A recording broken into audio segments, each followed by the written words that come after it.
Meu irmão e minha irmã, vos saúdo com a paz do Senhor. Sou o professor Gesiel Costa e este é o seu canal EBD em Ação. Um canal feito especialmente para você, para abençoar a sua vida com subsídios históricos, subsídios teológicos, subsídios doutrinários. Qualquer subsídio que nós tivermos, colocaremos à sua disposição para ajudar na ministração da sua aula, para que a sua aula seja mais dinâmica, mais alegre, mais planejada e desejável pelos nossos jovens. Bem-vindo a você que é inscrito no canal. Você que ainda não é inscrito, inscreva-se no canal EBD em Ação para ser notificado dos demais vídeos que estaremos postando. E você que está aqui pela primeira vez, te indico uma playlist com os demais vídeos das lições passadas. Os trimestres passados estão organizados através de playlist que você pode assisti-lo se assim quiser. E também não esqueça de dar um likezinho, de dar um joinha, de fazer um comentário positivo para que o nosso canal se torne então conhecido no YouTube, porque este é o nosso objetivo, que todos possam ter um canal que possa auxiliá-lo e que você possa ter uma aula agradável e os seus jovens, os seus alunos possam cada vez mais interessar-se pelos seus estudos, pela sua aula. A lição de hoje, a lição de número 2, hoje 11 de outubro, estaremos falando sobre o tema como os pentecostais interpretam a Bíblia. Qual é o tipo de interpretação que nós damos para a Bíblia? No primeiro tópico, nós falamos que ler corretamente para entender corretamente. Primeiro, nós fazemos uma leitura do texto e do contexto e, assim, entender o texto. Porque muitos têm dito que os pentecostais leem o texto, aí depois saem fora do texto nas mensagens e nunca mais voltam para o texto. Será se isso é uma verdade? Existem muitos pentecostais que assim o fazem, mas não podemos generalizar. Existem muitos neopentecostais, os pentecostais mais novos, que usam o texto simplesmente para extrair dele a sua teologia da prosperidade, a sua teologia do bem-estar, da vida fácil, da vida financeira. Mas os pentecostais de verdade, os pioneiros das Assembleias de Deus, vamos pegar, por exemplo, as Assembleias de Deus, Daniel Berg e Gunnar Wingre. Gunnar Wingre, ele era um teólogo, fez a sua teologia nos Estados Unidos, e quando ele ensinava corretamente o texto. Frida Wingre, que era a esposa de Gunnar Wingre, era teóloga e musicista, além de enfermeira formada. Então ela também ensinava corretamente os textos. Eles, de origem batista, tinham esta aplicação de fazer o estudo do texto, entender o texto, depois interpretar corretamente. Nós devemos muito aos nossos pioneiros, como Levi Petrus, que era um pastor da Suécia, presidente da igreja Filadélfia, muito conhecedor das doutrinas bíblicas, inclusive ele vendo a dificuldade dos pastores brasileiros, que ainda não tinham um seminário, não tinham um curso teológico, ele procurava, juntamente com Samuel Nistro, fazer as escolas bíblicas de obreiro. Qual que era o objetivo das escolas bíblicas de obreiro? Era fazer com que os obreiros estudassem a Bíblia, estudassem a Bíblia sistematicamente, para entender corretamente o texto. E nós vemos demais missionários preocupados com isso. Diversos outros missionários preocupavam-se com a interpretação da Bíblia nas Assembleias de Deus. Nós temos a figura do pastor João Colenda, que foi um dos primeiros a batalhar para que estivessem no Brasil, nas Assembleias de Deus, os cursos de teologia através do seminário de teologia. E ele consegue implantar os cursos de teologia. E os pastores então começaram a estudar a Bíblia, interpretando a Bíblia e lendo ela corretamente para que pregasse corretamente. Nós observamos o criador da Bíblia de estudo pentecostal, Donald Stamp, quando ele veio ao Brasil, missionário preocupado com o estudo bíblico dos obreiros brasileiros, ele então teve uma ideia de criar a Bíblia de estudo pentecostal. Qual que era o propósito dele criar a Bíblia de estudo pentecostal? Era que os pastores brasileiros tivessem uma Bíblia de estudo para que quando eles estivessem em dificuldade de interpretar o texto, na nota de rodapé, tivesse um auxílio ao professor, ao pastor brasileiro, para que eles pudessem entender corretamente o que queria aquele texto dizer. Então os pentecostais são de leitura bíblica, leem a Bíblia, gostam de memorizar a Bíblia, mas também gostam de interpretar corretamente a Bíblia. No segundo tópico da lição dos jovens, está dito: como o pentecostal ler a Bíblia? privilegiando o texto primeiramente na sua literalidade. Então pega o texto literal para saber se ali qual que é o fundamento histórico, qual que é o fundamento doutrinário daquele texto. Os pentecostais sabem dos diversos gêneros literários que há na Bíblia.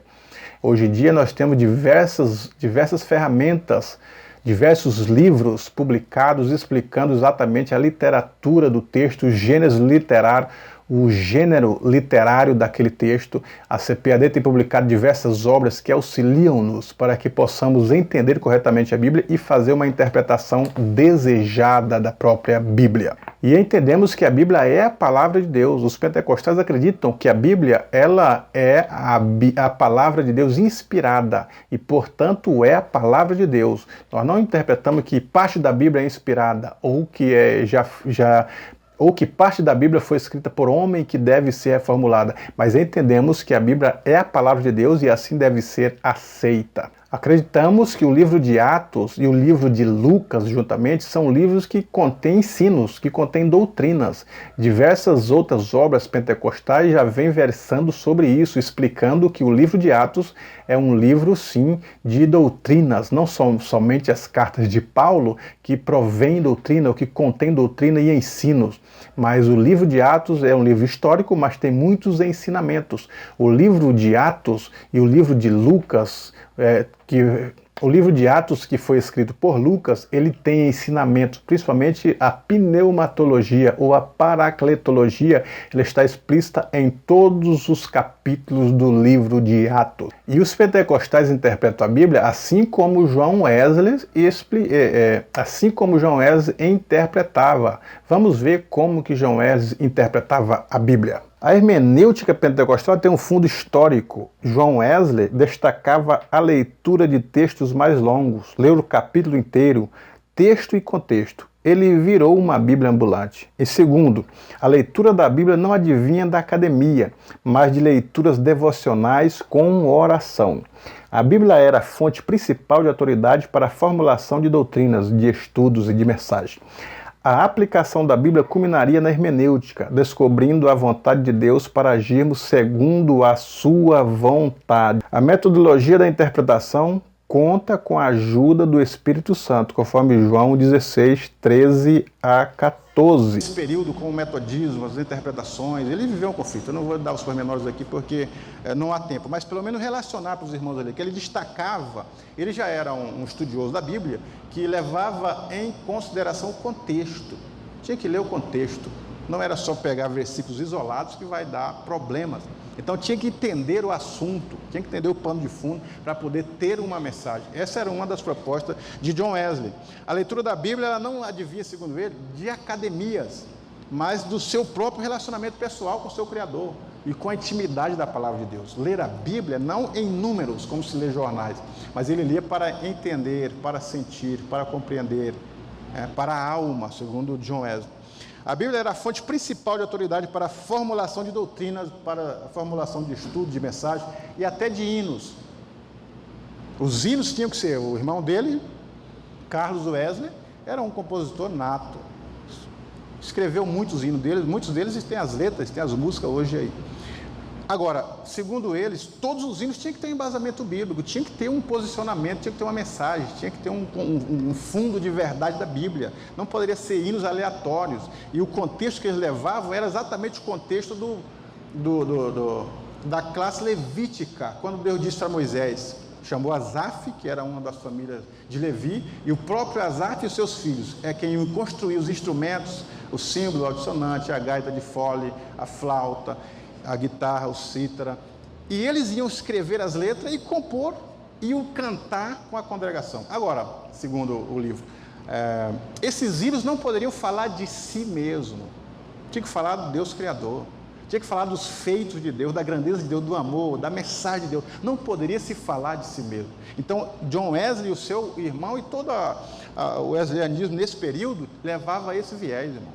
E o pentecostalismo, ele veio com isso. Os hinos da harpa cristã, todos eles com bases bíblicas. Agora, parece-me que a partir de 80 há uma leva pelo antropocentrismo. Se chegar na igreja e cantar que você não tem vitória, se o mar não se abrir, se o fogo não cair, se Deus não entrar na pedra, se do outro lado para te dar vitória, não está bom. Vamos voltar para esse contexto que é importante, John Wesley, porque os próprios salmos, que são o inário oficial de Israel, está engrandecendo ao próprio Senhor Deus. Louvai ao Senhor, porque é Criador de toda a terra, do Senhor é a terra e a sua plenitude, levar ao Senhor porque Ele é bom, bendize, ó minha alma, ao Senhor. Todos os hinos é elevando o homem a glorificar o seu Criador, ao seu Deus. E hoje em dia nós não podemos cair nessa proposta do neopentecostalismo que desvirtua a adoração cristã pentecostal. O homem não é o centro de nada, o centro é Deus. Nós somos miseráveis. Paulo disse, esse miserável homem que sou, se não fosse a graça de Deus nos resgatar, nos redimir e ainda nos galardoar, nós não estaríamos aqui e não estaríamos felizes nem em paz. Se não fosse a obra salvífica do Espírito Santo, você não tinha o entendimento da criação e das propostas divinas. Então vamos adorar a Deus, elevar a Deus. Ele é quem merece toda a honra e toda a glória. O antropocentrismo fica para o secularismo. Deixem eles de lado. Então essa era uma hermenêutica pentecostal de Wesley. A aplicação da Bíblia culmina na hermenêutica descobrindo a vontade de Deus para agirmos segundo a sua vontade. Quando nós vamos ler a Bíblia, segundo Wesley, nós vamos descobrir qual que é a vontade de Deus para a criatura. Ela é o manual, segundo ele. Ela é o manual. Com isso, irmão, John Wesley virou uma Bíblia ambulante. E as mensagens dele tocavam os corações. Ele quase que sozinho foi um marco na história. A Inglaterra, que nesse período da Revolução Industrial, as famílias trabalhavam longas jornadas de trabalho e quando era final de semana, queriam um alívio para o cansaço, ia para o gin. Era o gin, a bebida da época, eram viciados nisso. Mas John Wesley estava nas feiras, estava nas casas das pessoas, estava nos córregos, estava em todos os bairros, falando que Cristo transforma, que Cristo tem algo melhor que aliviar a alma do que o gin. O resultado foi o evangelho sendo pregado em toda a Inglaterra. Então nós temos esses movimentos e essa base da teologia pentecostal. E o pentecostalismo clássico divide em 3 fases, conforme eu coloco ali. A conversão do homem, a inteira santificação, o batismo com o Espírito Santo. Mas não é só isso. Porque muitas pessoas, eles acham que a vida cristã é simplesmente, agora eu estou salvo, é só chegar no banco e ficar dando glórias. Está muito bem, vou para o céu muito bem. Mas a maturidade cristã, o que a Bíblia propõe é um crescimento, é chegar mais próximo de Deus. E é através da santificação que nós nos aproximamos de Deus. Depois da conversão, o que eu tenho para receber? Eu tenho um batismo nas águas, para fazer parte da igreja, para obedecer a comunhão, para obedecer o líder de Jesus, as ordenanças de Cristo. E o que mais? Tem um batismo do Espírito Santo. O que mais? Tem os dons espirituais, tem os frutos do Espírito, tem uma relação com o Criador através da palavra, tem um entendimento, tem uma mensagem. É uma série de coisas que nós precisamos galgar. Não é só ficar no banco dando glória e esperar a volta de Cristo. A maturidade cristã, através da obra do Espírito, é longa, tem uma caminhada, e nós precisamos crescer nisso, na graça e no conhecimento de nosso Senhor Jesus Cristo. E a metodologia de interpretação, com a ajuda do Espírito Santo. Eu quero ler esse texto aí que eu destaquei, São João 16. Se vocês quiserem abrir, pode ficar à vontade. São João 16, capítulo 16, versículo 13 a 14. Mas quando vier aquele Espírito Santo da verdade, ele vos guiará em toda a verdade. Porque não falará de si mesmo, mas dirá tudo o que tiver ouvido e vos anunciará o que há de vir. Ele me glorificará, porque há de receber o que é meu e vou-lo-á de anunciar. Olha só, mas quando vier aquele, o Espírito da verdade, ele vos guiará. Quem que nos guia? É o Espírito de Deus. É totalmente o contrário do racionalismo, que está arraigado em diversos métodos de interpretação ou teologias.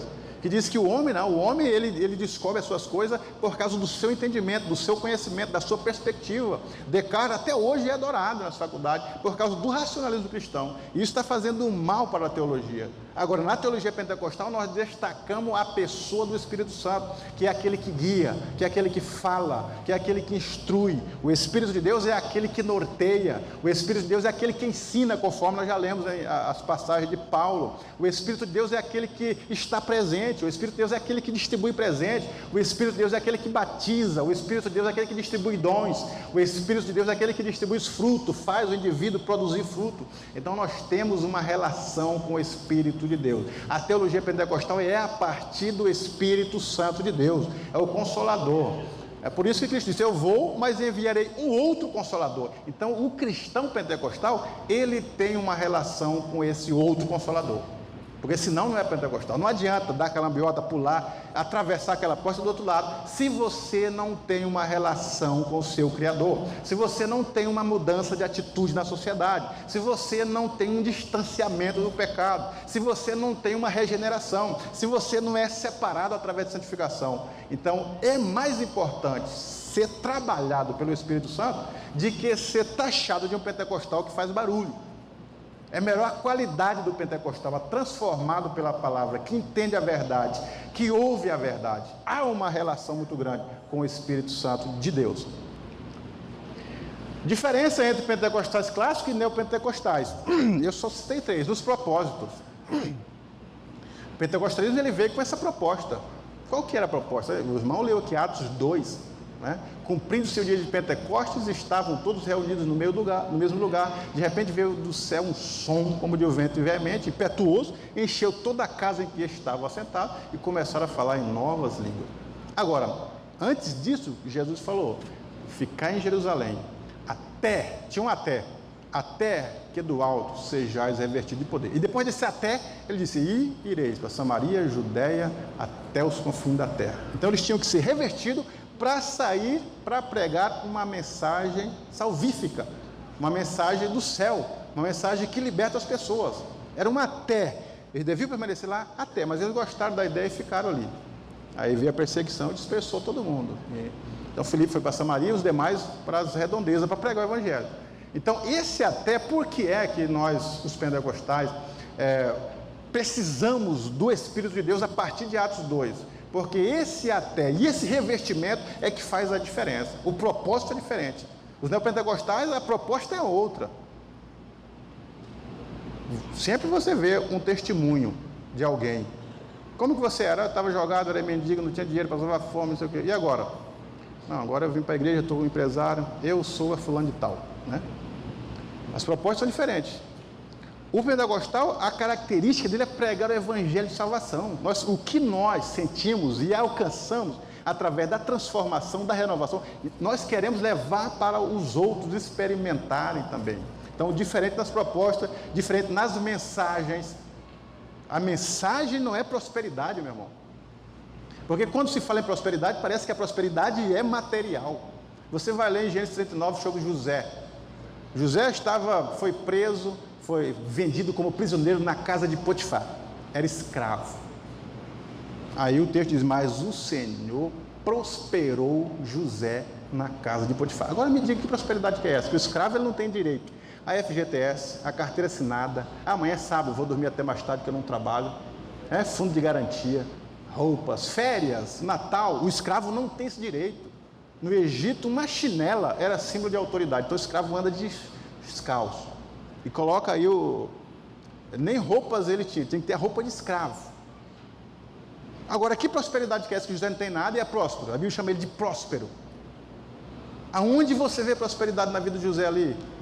Porque a prosperidade ela começa no âmbito espiritual. José era íntegro, era próspero.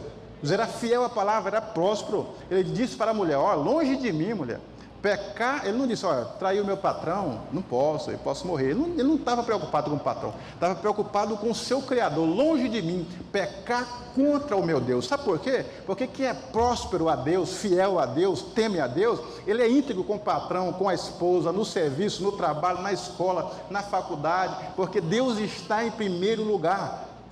Por isso que o mandamento é este. Qual que é o primeiro grande mandamento? Amar a Deus acima de todas as coisas, acima de tudo. Quem ama a Deus acima de tudo não está preocupado com o relevante. Por isso que o José era próspero, porque ele tinha o dono da terra, como disse o salmista no Salmo 24, do Senhor é a terra e a sua plenitude, o mundo e aqueles que nele habitam. Por isso que ele era próspero. Então a prosperidade ela começa no âmbito espiritual. Paulo escreve a sua carta aos Efésios dizendo: bendito Deus e Pai de nosso Senhor Jesus Cristo, que nos abençoou com todas as sortes de bênçãos espirituais nos lugares celestiais. É a bênção espiritual mesmo. E a partir daí também, no âmbito material, lógico. A partir daí também. Agora, primeiro pregar a Cristo, as outras coisas são secundárias. Né? Na conclusão final também, o nosso resultado não é dinheiro, não é empreendimento. Pelo menos não devia ser. Mas o nosso resultado é almas para o reino de Deus, é alargar o reino de Deus, pregar o reino de Deus.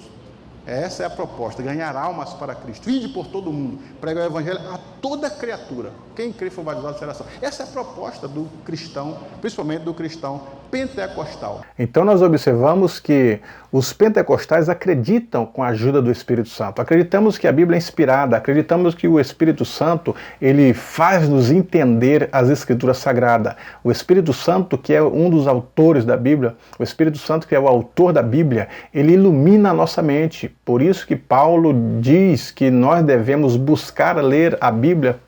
Por isso que Paulo diz que devemos ter a mente de Cristo. Porque o Espírito Santo atua na mente cristã, fazendo o cristão ou o leitor da Bíblia entender a própria Bíblia. Deus em Cristo vos abençoe, professor e minha professora, e que você possa ter uma boa aula.